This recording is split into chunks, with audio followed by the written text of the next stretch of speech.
I'm presenting PTSD in police officers, an undiagnosed problem in the criminal justice system. My thesis is that the treatment of post-traumatic stress disorder among police officers is not currently sufficient in our given system, and for mental health, many mental health issues remains undiagnosed within the criminal justice system. Changes with how the departments see and do things need to be met to create a better atmosphere for police officers and to take care of this problem. What is PTSD? Post-traumatic stress disorder is a mental health condition. It's usually triggered by a terrifying event, either experiencing it or witnessing it. Symptoms may include flashbacks, nightmares, and severe anxiety, as well as uncontrollable thoughts about the event. This can happen at any time, moment, or space. This can be when you're dreaming. You'll have dreams about the incident or something that reminds you of the incident when you're awake. You can have shifting off into a daydream or a memory or thought that you can't remember, or that's too overwhelming for you to deal with consciously, so you drift off into a different state, is what that means. And usually post-traumatic stress disorder starts within 3 months of an event. Sometimes symptoms may not appear until years after the event. It's generally grouped into 4 types of categories: intrusive memories, avoidance, negative changes in thinking, and mood or changes in mood or emotional reactions. What that means by emotional reactions and changes is that at one moment you could be completely calm, somebody scares you, and next thing you know you're flying into a rage, screaming, crying, and you don't know what you're doing. That's what that means. Intrusive memories, that's when you don't want to think about something. Like if somebody says, don't think about a white elephant, typically you're going to think about a white elephant. Same type of deal. They don't want to think about it, but they keep thinking about it. Avoidance, so whatever reminds them of an event, person, or feeling, they'll avoid it at all costs. And then negative changes in thinking. Usually what this means is that they think they're a monster, that they are a bad person, that the things that they've done make them a terrible person, or that they can't cope or deal with having other people hurt in their day-to-day lives. So the DSM-5 criteria for PTSD, DSM-5 is the American Psychological Manual.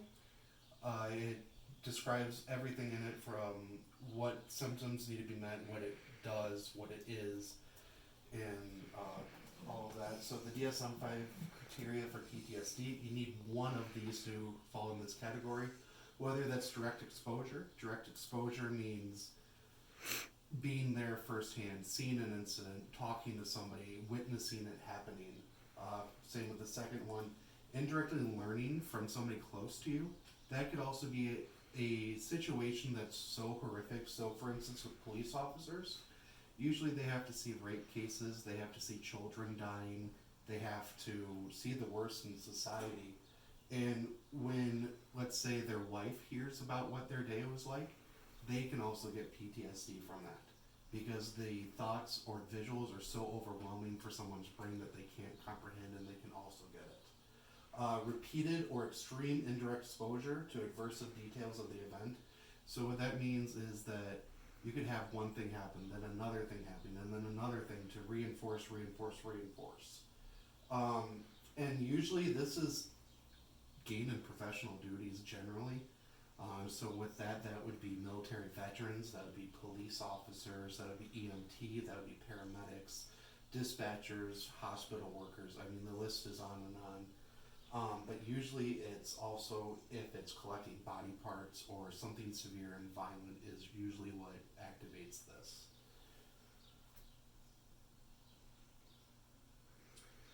And then we go into avoidance. This is a very, very important one with how you diagnose PTSD, because avoidance is key with most people that have it. So if they see a distressing event, or they feel it, or they think of the emotion behind the event even afterwards, they'll do anything in their power to avoid it. So they won't go to work sometimes. Sometimes they'll avoid people, places, things, or objects that give them a memory. Sometimes scents can do it. If you're walking, let's say something happened by a bakery that was awful. If you walk by the bakery again and again and again, it's going to re-trigger that sense. So that can bring it back. So usually they'll, instead of going to the bakery, they'll walk around or find an alternative route instead of a direct route. And then also trauma-related external reminders. So like, let's say a police officer gets into a gunfight. When he's in the heat of the battle, he'll see the other officers there as well. Sometimes this can really bring problems into the job because it's an external reminder. Every time they say, let's say George and Mike were great friends and also co-workers. Every day that George sees Mike after a shooting, he might be re-triggered and get aggressive, and then their friendship falls apart. And it's nothing to do with how George and Mike are together. It's because the memories are too overwhelming for George to be able to deal with seeing Mike anymore. That's kind of how it goes. And then negative alterations in cognitive function and mood. Two of these are needed in order to be diagnosed. So this is inability to recall key events of the traumatic event. So this is usually dissociative amnesia. So like, let's say this can also play in with victims, but they get into a gunfight. They rush a drug dealer's house. As soon as they are into the drug dealer's house, that's when their memory stops. Because let's say they had to shoot somebody in the process, or they had to kill an animal in the process. Generally, when it's overwhelming for your brain and you already have high adrenaline, it will cause blackouts. So what they mean by this is afterwards, even years after the event, you still can't remember. You don't know what happened exactly. This is usually, and the key part about this as well, is it's not due to head injury, alcohol, or drugs. This is just on their own, within their own brain and mental state. Persistent and often distorted beliefs and expectations about oneself. Like I said earlier, I am bad. The world is completely dangerous. I'm not safe. Things like that all are affected with PTSD. Persistent, distorted blame of others or yourself for causing the traumatic event or resulting consequences. A lot of times, too, this is called survivor's guilt. So let's say, again, George and Mike are out on the call. George is shot dead in front of Mike due to a bank robber. Because of this event, Mike will never forgive himself. He won't see it as it was a situation in a day and it could have happened at any time. They see it as it's their responsibility. George dying was directly because Mike wasn't good enough, or wasn't there fast enough, or didn't pick up enough. This also happens when they see victims. For instance, child abuse cases, this is often where a lot of it occurs. When you have a severely sexually assaulted or brutalized child, they come into this expectation because when it gets repeatedly reinforced with new calls of this similar nature, it's the world's a bad place. People are bad guys. I'm the only good guy left. And they also think I'm the worst person here. I can't do this anymore. And generally they go off into their own distortions. Persistent negative trauma-related emotions. So what this means is they have extreme fear, horror, anger, guilt, or shame. And when they say that, that means that they feel all those emotions within a moment's notice. It doesn't have to be immediate. It can also be delayed. So like, let's say, a sound of a firework reminds them of a gunshot. When they hear that, they're going to have negative emotions arise. So the first thing they're going to feel fear. They're going to think they're endangering them. They're going to have horror from the reminders or the memories. They're going to have extreme anger because they're angry because they can't let it go. They can't feel better, and they know it's not real. They have guilt and or shame. So after they say, I don't know, I felt so stupid, that was not me, I don't know why I reacted like that. And then shame, so they just feel like they should have been better, they should have known better, and that's what they mean by that. Diminished interest in pre-traumatic activities. So basically what this is saying is that, let's say, again with George and Mike, Mike likes to do woodworking. He did it every day of his life up until the event. Let's say a domestic disturbance happened between a husband and a wife, and it happened in a wood shop. Now Mike can't do his woodworking. He doesn't have any interest in it. Or let's say he really enjoyed going to the range every day and shooting his Glock. Now he just doesn't want to do it, and there's no factors. He just can't do it. He just lost what he liked. Feeling alienated from others, detachment or estrangement.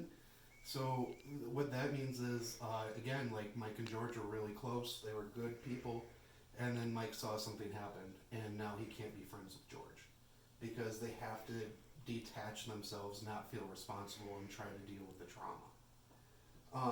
Constricted affect, persistent inability to experience positive emotions. What this means is that they're constantly negative. Oh, how's the food? It's it's okay. Did you like that movie last night? No, I didn't like that movie. It wasn't okay. It wasn't good. Things like that. So or even like another example would be trying to feel happiness. Let's say that they really want to feel a sense of joy and relief. Generally, people with this have to fake the emotion because they can't feel it. And then alterations in arousal and reactivity.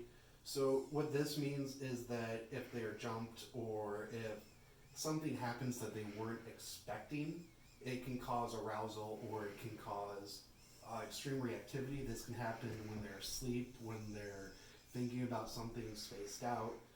It generally comes out as irritable or aggressive behavior. They may jump on you and yell F you or yell something that's vulgar. Self-destructive or reckless behavior. Usually you can see this with police officers and drinking. Drinking has become a huge problem in the police community, and it's usually to deal with things that they've seen or dealt with. Hypervigilance, so they're always aware, always on edge, ready to go at a moment's notice. Exaggerated startle response, so like let's say someone taps you on the shoulder when you're not expecting it. They'll jump 10 feet, scream as loud as they can, and then maybe start crying. That's one example. Problems with concentration. When it comes to concentration, they can't think anymore. They have a hard time aligning thoughts in their head, and they can't move from one idea to the next. It's too hard. They have to, and where they used to be able to hyper focus on something or like notice what people were saying, they can no longer do that because they can't concentrate. And sleep disturbance, generally with PTSD, people sleep either too often or too little, so they'll either sleep maybe an hour to 4 hours a night, or too much, so they'll be sleeping 10 to 16 hours. And how officers are affected even more. Just seeing, like I said before, the difference in calls from abused children to severe assaults, shootings, rapes, you name it, they see it on a daily basis. And when you have 365 days a year of that, and let's say you do it for a 5-year stretch, that's going to cause problems. And it can cause impairment and the long-term effects. And what it means by impairment, a lot of times you'll see a video of a police officer using too much force or shooting somebody or screaming for no reason. And generally, from the research that I have found, it suggests that they may be experiencing PTSD when there's absolutely no reason for them to react in a violent, over-aggressive manner. It's generally because of this. I know personally that I worked with a police officer who had to deal with the sexual assault, and he got brutalized by his parents. And right 15 minutes after that call, he had to go speak to second graders. So it causes a lot of emotions, and that was only in one day. I can't imagine 365 days of this. Again, they're hypervigilant. They have a short fuse. They may not be sleeping, and when you're not sleeping and you're drinking or you're doing something else, that it's not a good combination for anything. They might be policing in a reckless manner. Again, like they might be pulling people out of the car, using aggressive force, disagreeing with people, unholstering their weapon when it shouldn't be. And they're just constantly triggered by reminders. They're self-medicating or making great efforts to avoid something. And that will happen again and again and again, but they need to stay in the job. This is Officer Mark DeNova. He is starting conferences now on how to deal with PTSD. I think this is important because he was in it and he knew what to do. He was a police officer and now he's speaking on police officers' behalfs. Before we dive into this, the reason why it's important is because in larger cities, most of the time they have a budget for the ability to talk to somebody or a psychiatrist or a psychologist on staff. That usually happens after incident reports. But in smaller towns, like such as here in Wisconsin or Iowa or Illinois, they don't have the budget for it. So they can't afford that. And generally, if you see something like this, or you think you're having a hard time, you're put on desk duty. You're taken off field duty, and most cops that you talk to don't want to be on desk duty. So it's if they admit to something, then they're doomed to desk duty, and if they don't admit to something, then they're doomed inside their head. So it's kind of hard, and that's why him speaking out is very important. So his story was he was taking notes in his police logbook, and a woman came out and had an unconscious infant. She was crying and frantically begging him for help. He performed CPR, but he couldn't revive the baby. He couldn't get it going, and the 3-month-old baby boy died in the hospital right after. He blamed himself for the death. He couldn't get over it. He said that the baby dying was his fault because he could not resuscitate or give enough CPR. He became withdrawn from society, so he quit speaking to people and just kind of became a hermit at his house. He started to drink heavily, so he took a couple bottles. He would drink a bottle a night, he said. And it often with his fellow officers after shift, it's in larger cities, usually there's the cop bar that all the cops go to after the shift. It's not uncommon to do this. And then he spiraled into depression. He began to hate his life. He thought that he was personally responsible. He said he felt suicidal tendencies. And then he was diagnosed with PTSD. But when he finally mustered enough strength to come, the supervisor, when he talked to his supervisor, he didn't get any help. The supervisor told him to toughen up and go home and have a beer. Because in that job, you can't be vulnerable, you can't be emotional, you have to be tough. And then, with other news stories, for instance, in Boulder County in Colorado, the sheriff's deputy, John Seifert, earned the Medal of Valor for his actions in the 2008 gun battle that saw dozens of rounds fired. But as he sees it, he was never a hero. He's struggled with it for years afterwards and has been diagnosed with PTSD. He said there's not a day that goes by that he doesn't think about the shooting. Nationally, 140 law enforcement officers commit suicide, and that was in 2008, and 143 killed themselves in 2009, and in 2012 there was 126 suicides. This is going up more and more every year. I don't have the 2018 statistics right now, but it's up in the 200s now, I believe.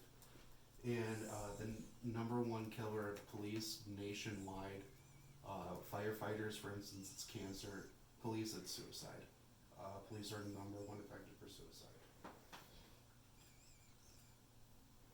Here's a video that is brought on by a non-profit group that explains police work. He was a detective, he did do it, and now he's explaining what it did and how it made him feel.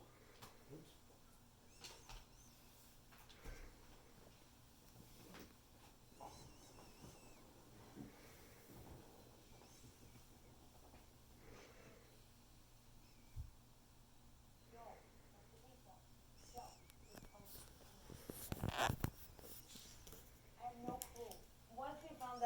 Struggling with, he started to open up to me and tell me these, and I'm like, how do you guys do this? Oh my God, how do you guys do this? I know of guys I work with that committed suicide. I was on the job. And when something happened and they committed suicide, oh, it had nothing to do with the work they did.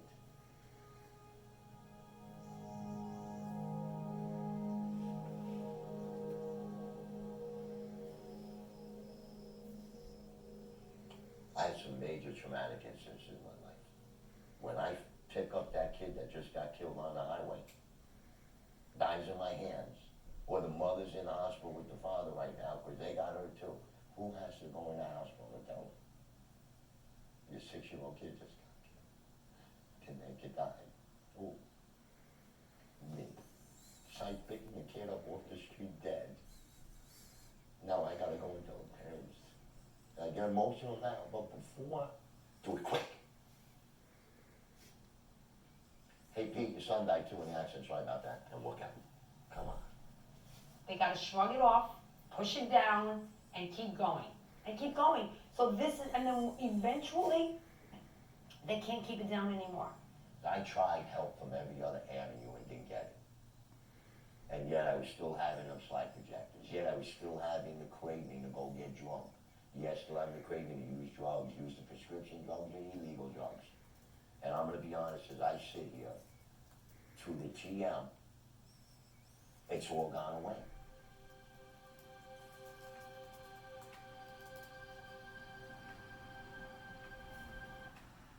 We were,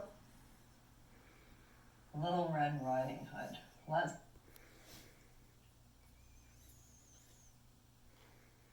So as you can see in the video, David Lynch was severely affected by PTSD. For instance, he picked a 6-year-old kid up off the ground and had to call the mother.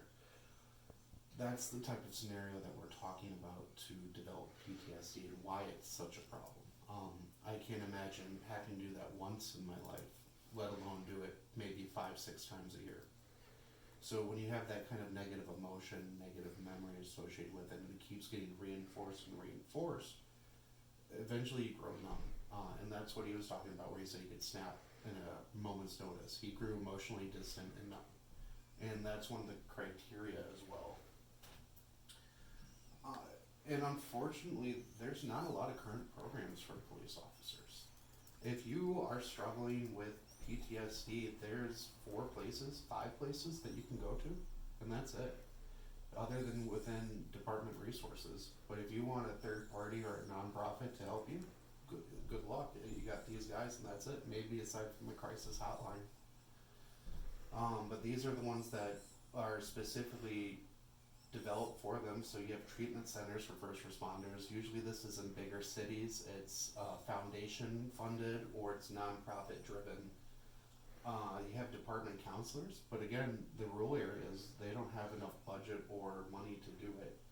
Resource centers, again, that's something that would have to be supplied by a city and or a department that's not just widely available. Crisis hotlines and the Badge of Life, which was David Lynch's foundation, the gentleman from the previous video, he does help other police officers and he makes sure that they always have a direct line if they need it.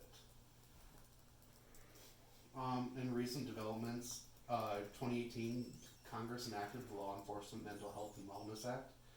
So this does research on over 800,000 different police officers that have been sworn in, and now they're finally looking into PTSD and traumatic injuries, and they're finally looking into what kind of resources they can provide. Police officers stress and higher rates.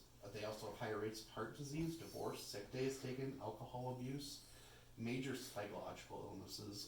PTSD is the least of their worries, aside from crippling anxiety, depression, any kind of abuse, usually alcohol abuse, and acute stress disorder or all the things I just said. And this is the COPS handbook. We're just going to look at it briefly. If it loads. I don't think it's going to load. What the COPS handbook does is it's the new thing from Congress that lists step by step how they're going to help police officers, what programs they have in place, how they want to see departments to function. It's a big ordeal, it's a huge piece of legislation, and it will be very interesting to see how it molds over the next couple years after we can get some research statistics on it. How the current system's failing. We have a giant stigma towards police officers, or even police officers within it. they believe that they weren't good enough or that they have to be tough. And if you're a tough cop who's not vulnerable, then that's going to affect you. Again, smaller departments not having a budget, and departments don't regularly screen for mental wellness. When you first go into the department, you usually get an MMPI, which is the Minnesota, I can't remember the whole name, but it evaluates your mental wellness when you first get in. But they don't do anything after you first get in. After that, it's free game. Ramifications, and what ramifications means is the possibility of getting fired, getting labeled within the department, or being put on desk duty for saying that anything's wrong or trying to say that something happened.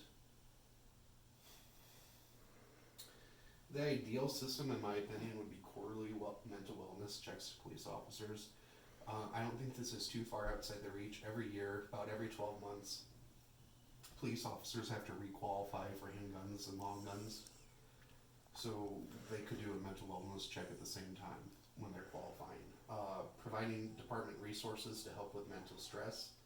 It sounds like it would be expensive, but there's many ways. There's a lot of free ways that you can do things to help with mental illness, or even community-oriented policing, getting out in the community and seeing